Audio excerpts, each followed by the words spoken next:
ગુજરાતના ઉત્તમ શિક્ષકોની ટીમ આપને દ્વાર. તો અત્યારે જ ડાઉનલોડ કરો યુથ એજ્યુકેશન એપ્લિકેશન. નમસ્કાર વિદ્યાર્થી મિત્રો, આપણે સંસાધનનો વિકાસ જે આપણું ચેપ્ટર અપૂર્ણ છે, ધોરણ 12 વિષય ભૂગોળ અને પ્રકરણ નંબર 9 કુદરતી સંસાધન, એની અંદર તમને એ મુદ્દા ઉપર વિદ્યાર્થીઓ પહોંચી ગયા કે સંસાધન એટલે શું, સંસાધનનો વિકાસ ક્યારથી થયો અને સંસાધનને આપણે 4 વિભાગની અંદર જે વર્ગીકૃત કર્યા છે એમાંથી આપણે 3 વિભાગની વિગતવાર ચર્ચા કરવા જઈ રહ્યા છીએ. એ પહેલાં ચેનલને લાઇક કરો અને જો મારો વિડીયો તમને પસંદ આવે તો લાઇક આપજો. શરૂઆત કરીએ. 4 વિભાગની અંદર પહેલો વિભાગ છે માલિકીની દ્રષ્ટિએ સંસાધનોનું વર્ગીકરણ. મિત્રો, માલિકીની દ્રષ્ટિએ સંસાધનનું વર્ગીકરણ આવે ત્યારે 3 બાબત આપણી સમક્ષ આવે.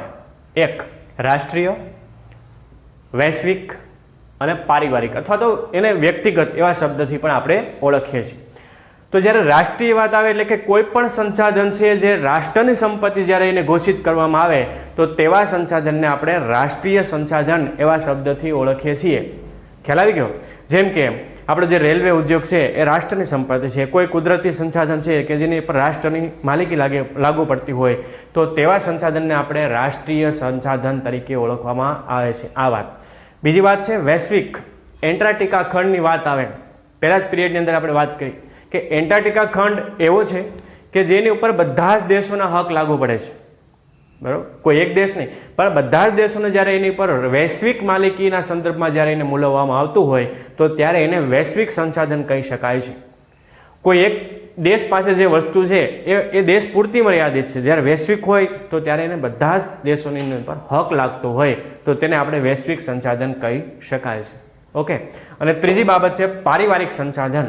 પારિવારિક સંસાધનની વાત આવે ત્યારે આપણે ફરી એ જ મુદ્દા ઉપર કે તમારી પાસે જે મોબાઈલ છે તમારો પોતાનો છે, તમારી પાસે જે મોટરસાઇકલ છે કે સાયકલ છે કે 4 વ્હીલ છે એ તમારી વ્યક્તિગત પોતાની છે, તમારી પાસે જે પહેરવાના કપડાં છે એ તમારા પોતાના છે. તો જ્યારે જે સંસાધન ઉપર વ્યક્તિનો પોતાનો હક, હિસ્સો અને દાવો લાગુ પડતો હોય તેવા સંસાધનને આપણે પારિવારિક સંસાધન અથવા એના પરિવાર, પારિવારિક શબ્દ એટલા માટે લીધો છે અહીંયા કે વ્યક્તિ અને એના કુટુંબના પરિવારના જે સભ્યો છે આ બધાનો હક, હિસ્સો અને દાવો લાગુ પડતો હોય તો તે સંસાધનને આપણે પારિવારિક સંસાધન એવા શબ્દથીને ઓળખીએ છીએ. બરોબર? હવે વાત થઈ બીજી મુદ્દો પુનઃપ્રાપ્યતાની દ્રષ્ટિએ. એકવાર જે સંસાધનનો ઉપયોગ થયા પછી ફરીવાર પાછું એ જ સંસાધનને આપણે બીજી વાર ઉપયોગ કરી શકાય તેવા સંસાધનને આપણે પુનઃપ્રાપ્યતાને આધારે સંસાધનનું વર્ગીકરણ કરવામાં આવ્યું છે. હવે તમને ખ્યાલ આવી ગયો છે કે પુનઃ ઉપયોગમાં લઈ શકાય તેવા સંસાધનો કે કુદરતી ખાતર. કુદરતી ખાતર એવું છે કે જેને આપણે ફરી પાછો ઉપયોગ કરી શકાય છે. બીજી વાત છે કે વૃક્ષારોપણ. જંગલો કપાઈ ગયા પછી, માની લો કે સરકારે કોઈ પણ પ્રોજેક્ટ હેઠળ જંગલ કાપવાનું લીઝ ઉપર આપ્યું, જંગલો કાપી નાખ્યા, એ જંગલો કાપ્યા પછી ફરી પાછા આપણે અહીંયા વૃક્ષારોપણ તો થઈ શકે છે, થઈ શકે ને? તો એકવાર જે સંસાધનનો ઉપયોગ થયા પછી ફરી પાછું જ્યારે બીજી વાર એને પુનઃ ઉપયોગમાં લઈ શકાય તેવા સંસાધનને આપણે પુનઃપ્રાપ્યતાને આધારે સંસાધન કહી શકાય. આ એક. બીજી બાબત પુનઃ અપ્રાપ્યતાને આધારે સંસાધનનું વર્ગીકરણ. આ પુનઃપ્રાપ્ય, પુનઃ અપ્રાપ્ય. એકવાર જે સંસાધનનો ઉપયોગ કર્યા પછી એ સંસાધનને ફરી બીજી વાર ઉપયોગમાં નથી લઈ શકાતું તેવા સંસાધનને આપણે પુનઃ અપ્રાપ્યતાને આધારે સંસાધનનું વર્ગીકરણ કરી શકાય. જેમ કે ખનિજ કોલસો. તમારી પાસે કોલસો છે, એ કોલસાને તમે એકવાર ઉપયોગમાં લઈ લેશો, બાળી નાખો એકવાર કોલસો, ફરી પાછો એનો ઉપયોગ થશે? કારણ કે એની તો રાખ થઈ જવાની છે, એનો ઉપયોગ થઈ શકવાનો નથી. બીજી વાત છે કુદરતી વાયુ અથવા ખનિજ તેલ. કુદરતી વાયુ, તમારા ઘરે સિલિન્ડર હશે રસોઈ બનાવવા માટેનો, 15 કિલો કે 16 કિલો કે 14 કિલોનો તમે જે સિલિન્ડરનો બાટલો લઈ આવો છો એ જ્યાં સુધી ચાલશે ત્યાં સુધી એમાંથી ગેસ નીકળી જશે, એટલે કે વાયુ પૂરો થઈ જશે. પછી પાછી એ બાટલાની અંદર આપણે ફરીવાર પાછો એની અંદર ગેસ ભરવો પડે. એ જ વાયુનો આપણે બીજી વાર ઉપયોગ કરી શકતા નથી. ટૂંકમાં કહેવું હોય તો જે સંસાધનનો એકવાર ઉપયોગ કર્યા પછી યુઝ એન્ડ થ્રો જેને શબ્દ આપણે બોલ્યા છે, બીજી વાર જ્યારે ઉપયોગ નથી થઈ શકતો તેવા સંસાધનને આપણે પુનઃ અપ્રાપ્યતાને આધારે સંસાધન કહી શકાય. ઓકે. બીજી વાત છે વિરલ સંસાધન. વિરલ શબ્દ.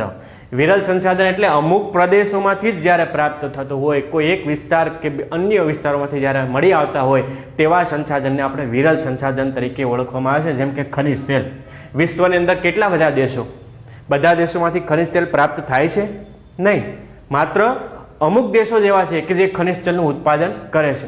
તો એ ઉત્પાદન કરે છે એટલે કુદરતી દેણ, આપણે શબ્દ જે છે કુદરતી સંસાધનો, એને ઈશ્વરે કુદરતી દેણ આપેલી છે કે જે સંસાધનો એ એના વિસ્તાર પૂરતી મર્યાદિત છે. તો ખનિજ તેલ છે, ટીન છે, સોનું છે, યુરેનિયમ છે, થોરિયમ છે, આ બધા સંસાધનો મિત્રો દરેક દેશમાં નથી મળતા. એ અમુક દેશોને જ કુદરતે એવી બક્ષિસ આપેલી છે કે જેની ઉપરથી એ સંસાધનો પ્રાપ્ત કરી શકાય. આવા સંસાધનને વિરલ સંસાધન કહેવામાં આવે છે, વિરલ. ઓકે, એના પછી એકલ સંસાધનો.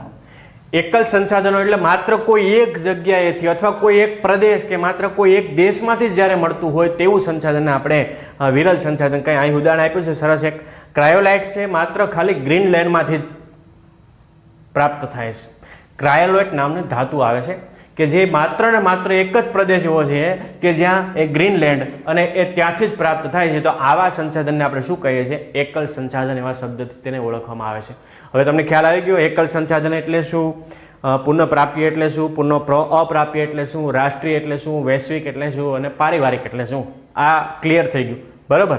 હવે આપણે એને વિતરણની દ્રષ્ટિએ જ્યારે સંસાધનનું વિતરણની દ્રષ્ટિએ વર્ગીકરણ કરીએ તો એમાં પણ કેટલીક બાબતો એ આપણી સમક્ષ આવે છે.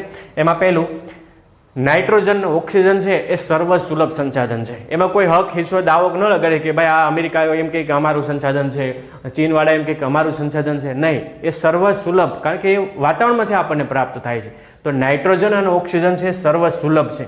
સર્વ એટલે બધાને માટે, સર્વ બધાને મળી રહે તેવું સંસાધન આપણે સર્વ સુલભ સંસાધન એને કહી શકાય છે. ત્યારબાદ બીજી વાત કરીએ આપણે તો કે જમીન, જળ અને ચરાણ ભૂમિ છે એ સામાન્ય સંસાધન છે કે જે બધા જ દેશો, જમીન છે એ બધા દેશો પાસે હોય, ચરાણ ભૂમિ છે એ લગભગ બધા દેશો પાસે હોય. એટલા માટે એને સામાન્ય સંસાધન એવા શબ્દથી ઓળખવામાં આવે છે, બરોબર.